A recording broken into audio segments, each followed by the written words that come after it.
Just responding to the need of the market, to be more efficient in our supply chain, to be more proximal to our customers.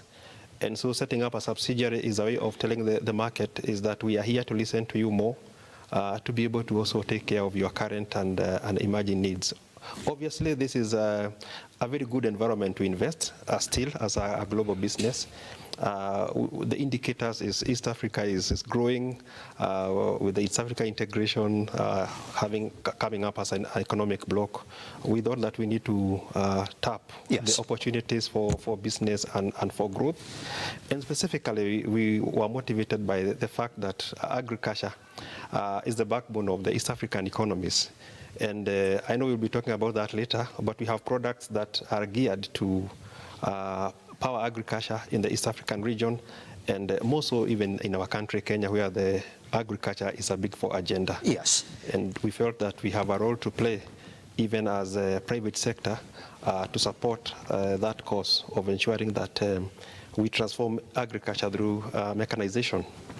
So let's talk about this particular time that you've come into the country. Yes. I was looking at other people saying, well, you should have waited at least for us to see exactly what's going to happen in this pending petition, the presidential petition in the country, for you then to gauge where the market confidence is for new investments. Yes. Are you saying that you're quite confident of the market situation right now in the country? That's a very interesting question. Yes. And people have asked us, why did you launch at a time when you know elections in this part of the world bring a lot of business uncertainties? But one of the things we need to understand is that STIHL as a global brand is a very resilient brand.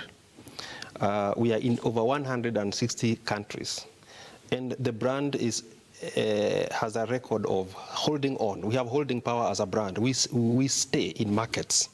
We don't get out of markets because things are bad.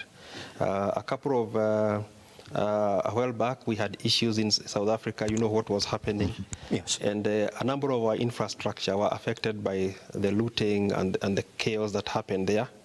And the leadership of STIHL decided that despite that kind of onslaught on business, you know, the kind of risk it portends, you are losing your assets, you are losing your hard-earned money, you are disrupting your supply chains. So the leadership of STIHL decided and told the employees that as we put our pieces together, that is the South African subsidiary, you are assured of your jobs, we'll get ourselves on track. And so right now, as we speak, the Southern African subsidiary is up and running. In fact, we have increased our investments in that part of the market. Yes. Secondly, as a business, and we are also members of the German Business Association of Kenya, we all meet, we compare notes and so forth. And looking at our country, despite the fact that sometimes we have contested elections that disrupt business activities, Kenyans are still very resilient. And so we thought that we can also anchor our launching on the resilience of the Kenyan people. So we are a resilient brand that is coming in to support a resilient people. And our predictions so far, so good. We are happy with our predictions that we said we are going to go live. We had 2 sessions of going live. 1st of August, we are launching our ERP solution, which is SAP, because we have automated our processes. Okay, so people can interact with us through an automated and efficient system. Yes. So that was 1st of August. So what was happening on the 24th of August at the Polo Grounds was the official launch of the subsidiary, whereby we were unveiling our infrastructure that we have set up for the East African market to the public. So we are ready to go. And we are in this market to stay. So our customers, our business partners can count on STIHL to be still here. That's it. Yeah. Fantastic. I like that. Yeah. So I know we're going to talk about that particular sector. You're in a sector that the government has got critical focus on, and that has the highest employment numbers in the country. Let's put that on the side a little bit. When you come into the country, every time a new company or subsidiary launches in the country, we talk about employment opportunities, direct and indirect. Can we talk about the direct employment opportunities that we're going to see accrue from STIHL, Kenya subsidiary? Okay. Thank you so much, Simba, for that. Yes, we are looking at providing direct and indirect opportunities. Yes. The direct opportunities is right now within the East African subsidiary. We have staff of about 16 people. That is 16 already, isn't it? Who are already the core team. Yes. That is supporting the headquarters of the East African market. So, because the Nairobi office is the hub for the East African market. Yes. Remember, we are servicing Uganda, we are servicing Tanzania, we are servicing Rwanda. We don't have infrastructural establishments in the DRC and the Southern Sudan, but we know that our dealers in Rwanda and Sudan are already pushing products into those markets. Do you expect the 16 to grow to a bigger number as you establish in the country? Yes, within the next 1 year, we are going to double our headcount to around 30 people. That is in terms of direct employment. So we have also onboarding. We are onboarding also 37 dealers by the end of the year. Yes. Already we have 20 dealers. And if you look at each of the dealer, in terms of their chain, they may have around 20 people that are direct and indirectly involved in their supply chain. So we will be providing around 1,000 jobs, directly and indirectly, in the next 6 months to 1 year. Yes. And obviously, you know the ripple effect. When we begin to empower farmers, that is another whole scope. Because with our products, which lowers the mechanization threshold, it means many of our small-scale subsistence farmers can be able to own a tiller at a price that is less than 70,000 shillings, okay? Which is very, very affordable. We know majority of them cannot even afford a tractor. It's way beyond. Yes. So we say that in our first year of launch, we are seeking to empower 60,000 small-scale farmers to be able to mechanize, yes, thereby boosting their food production. And when that is achieved, you all know that that will be able to generate income. And so the ripple effect of powering agriculture is very big to the economy. Pretty much. That then takes us to the next conversation. You know, when I look at your plans, are quite ambitious. 60,000. That's a huge number, yes, especially when we're talking about small-scale farmers within yes, the Kenyan economy.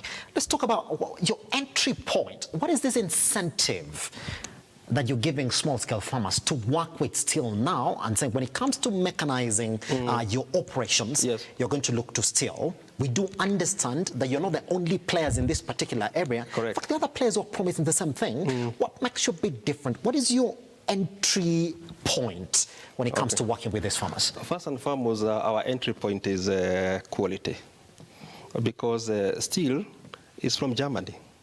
And the competitive advantage of Germany is quality. We know the machines that come from that side of the market is quality. The some will say Toyota is reliable. So, yes. So we ascribe to very high quality standards from design, manufacturing, and application of our products. Yes. So our entry points is, if I can use I don't know the right word to use in terms of ergonomics, you know, that concept of being comfortable and having applications that don't make you, burn out or whatever. But in terms of those applications, they are easier to use. You don't require a lot of expertise to be able to operate some of those tools. Yes. So the first access is quality. Number two, it's simplicity. And simplicity does not mean that it is cheap. It means that they are machines that are handheld tillers or the power tools we have. They are easier to use because once you are trained on them, they're easy to apply and so forth. The other thing we are looking at is pricing. And that is why we said that we are going to price competitively our products. You can easily buy the product from even the sale of other farm produce. 60,000 shillings, 70,000 shillings, you have a tiller. It is petrol-powered and also very fuel efficient. Yes. So the other thing we are looking at is availability of parts. We know there are cheap products coming from the market. I won't mention where, you know where they come from. And you buy such a product, it breaks down, and there is nowhere to take it after that. There are no parts. There is no one who is competent to repair. And for our machines, apart from importing machines into our warehouse in Nairobi, we also ensured that we have parts. and accessories. Yes. Over and above that, we have trained technicians who are able to go to the field. You remember the days of agricultural extension, yes, I know. when you had people coming to see the farmer, understand the issues of the farmer. We have field people. Some of them are going to look at the technical support, yes, repair with the farmers. But the beautiful thing that we have done also... And the specific needs of these farmers. Are you saying that is exactly what they're going to do? Yes, because you might have a machine that essentially won't work somewhere. Yeah. So we have to ensure that you have the right application for that machine. You don't abuse it, so that it can give you longer service, so that it can also give you a return on investment, and so that it can also be efficient and help you in your work of agriculture. But most important for the market to know is that we are doing this through a dealer network. Our dealers all over the country that we have put up, so far we have 20, and we are increasing 17 to 37 by the end of the year. They are not just selling machines. At STIHL, we believe that we must hand over our machines through competent, qualified, and trained personnel. So we are taking time to invest training with the dealers and people who have client-facing, customer-facing roles, so that at the point of purchase of the machine, there can be what you call proof of delivery inspection, whereby they test the machine is running and so forth. Then after that, we have technical backup. When someone is already on the site, because you've come from the dealer, you have traveled to your shamba, we dispatch somebody there with you to just take you through the ropes of application. Yes. So our customers, our business partners, farmers that we are targeting all over the country, they can walk to any dealer outlet, purchase a machine, and they are going to get the machine, and they are also eligible for after sales support. Not mentioning there is warranty for the products that we produce. And they can expect that there is genuine parts from STIHL. So once you have your machine and there is an issue, you get an original part. That means that machine will serve you for quite a long period. You mentioned an important point there, that this specific dealers then you're going to use to supply this particular machines to these farmers, that they are trained on the job. That has been a question as well, in the sense of you have people who just want to sell the machines, but then they're not essentially trained on the technical know-how of these jobs, in the sense the specific needs of the farmer. Are these dealers essentially what you call, quote-unquote, extension officers when it comes to farming? Is that what you're calling them, Mr. Osher? I wouldn't say so. Yes. Because apart from selling those agricultural tools, those are dealers who are not exclusive still. They are also selling other products. I see. So I wouldn't say that they have 100% attention maybe to support agricultural-related activities. Do you think that that is a place you're going to grow into? Because farmers do not necessarily come to you for product if they're not going to ask for more help from you just to grow that particular area they're using the product in. Yes, it's an area of growth, and we have already begun making the maiden steps. First and foremost is to ensure that the dealers who are selling our inventory are aware of application, safety, and maintenance of those products. We have also ensured that within their establishments, they have workshops or repair areas where they can actually undertake service. So these are service centers, but that is for, you would say that is at the point of sale. So after sale, what we have done is that within our hub, that is the headquarters in Nairobi, we have a dedicated technical person. This technician is able to visit clients, okay? Number two, we have 4 dedicated relationship managers across the country. So those people are also versed on the product. So they will be visiting the users and finding out how the application of those products are, if there are any challenges that require fixing, maybe based on knowledge gap, they are able to assist and intervene. But going forward, the strategy of STIHL is not necessary to deploy a kind of extension officers, but it is more of opening more point of sales centers so that we can be as nearest as possible to the customer. So the whole idea is to ensure that we deepen our distribution channel, okay? We enrich it and ensure that it is reaching to the last mile. If you can talk about the last mile.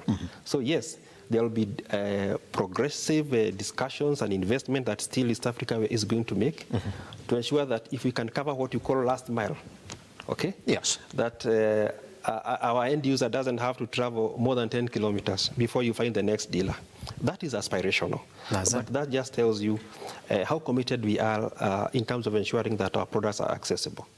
Having said that, the disclaimer we have now is that currently we are not, steel products are not sold off the shelf. You cannot walk into a supermarket and say, oh, I want to buy a chainsaw or a tiller and walk away with it. I know there are people who might sell even hazardous goods like that. For steel, we have said we have looked at a business model that will deliver safety and quality at the same time. And that model is working through a dealer network. So anything that we sell is through a dealer. And that is why currently you will not find steel promoting online sales. Even if a dealer has an online platform, we know digital commerce is here to stay. No one is going to send you a chainsaw in a box outside your office after 5 so that you go with it home. You know, it's not going to happen. So you have to go and collect it at the dealer. At the dealer. So right now we still have a brick and mortar kind of concept. Yes. But as the market evolves and as we entrench professionalism, brand awareness, and so forth, there are areas of growth that we'll actually be looking at as a company to see how do we optimize our service to the customer and also create value for the shareholders and stakeholders within the steel group. Yes. You come in at a time when the biggest undoing for our agriculture in the country, you would say up there, is mechanization as well. Do you like to think as well that where a lot of investment from steel is going to come up from is that even in the training of these farmers, because then you come in a place where there is an open market for you to go into, but then the people that you're targeting, your target customer might not necessarily be well aware of why they need to mechanize. Yes. So when you look at the markets that steel has existed, this farming that they are doing, is there a copy and copy that you're saying, in fact, if then these other markets is exactly what they're doing with these machines, they're doing it in Kenya like this, but then they're not using these machines for steel. Is training going to be a larger part of investment that we're going to see from steel? Yeah, correct. In fact, for steel, one of the things that steel is known for is training. Other people call it capacity building. Yes. And one of the things that we have done is we have set up what we call Steel Academy. And Steel Academy is two-phased. The first phase takes care of the internal employees.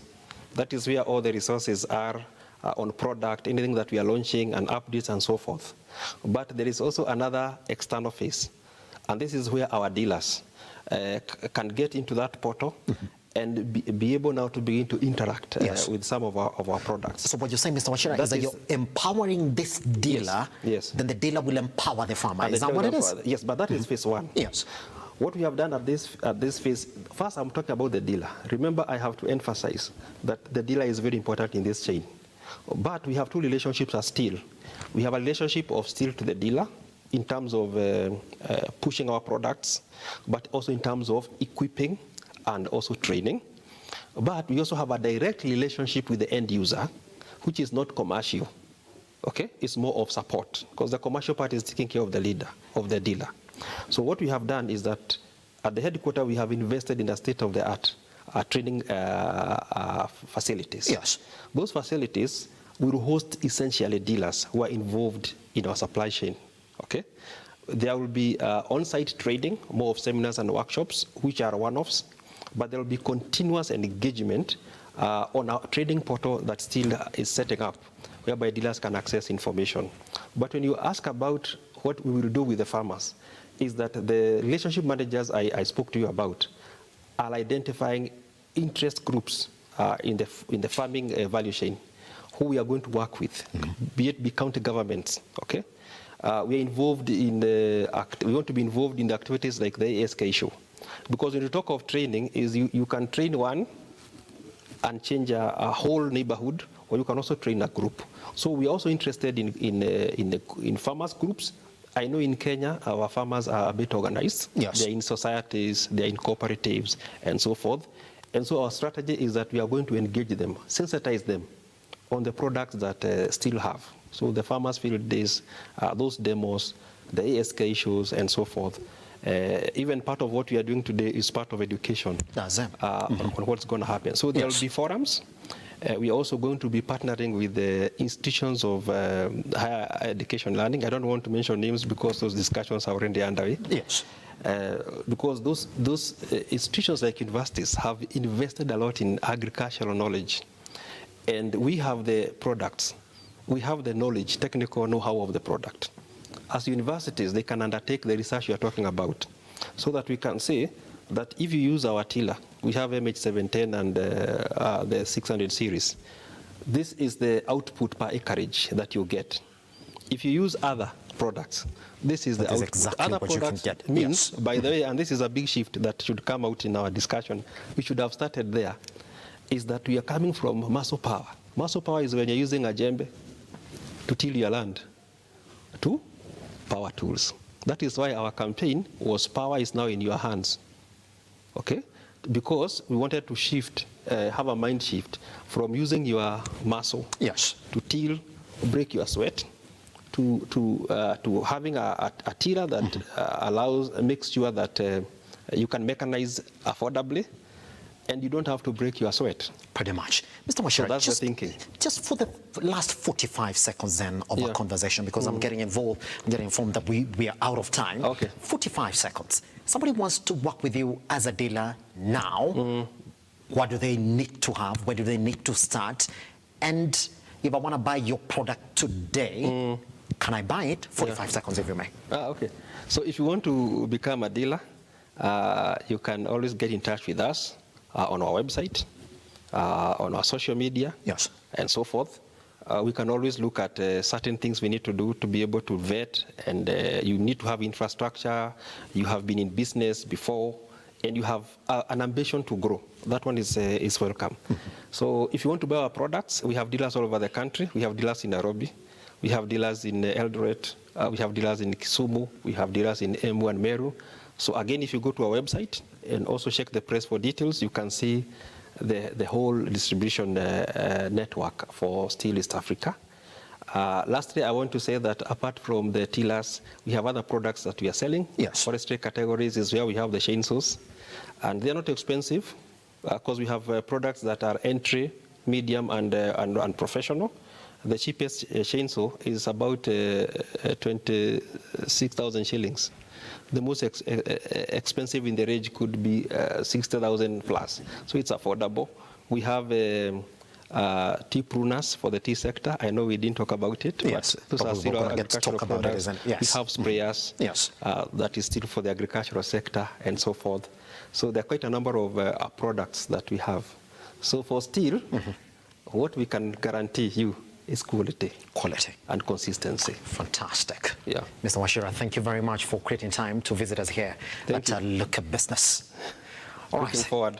Guess what? We're going to call him back again so we can get to talk about then, especially these trainings and then these collaborations that I have to get into if indeed you're going to make small-scale mechanization a thing in our agricultural sector. My name is Elijah Charles Kiage. This is LookUP Business.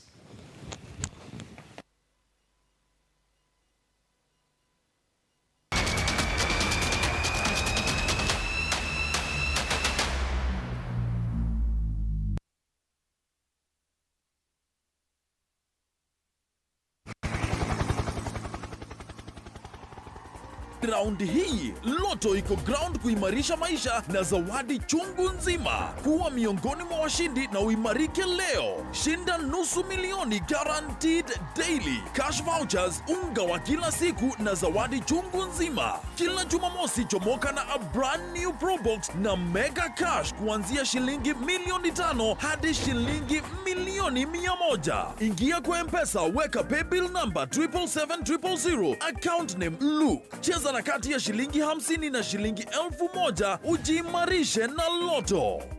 Changamka, cheza Loto. Over 18s only. Gaming can be addictive. Play responsibly. This message has been approved by the BCLB.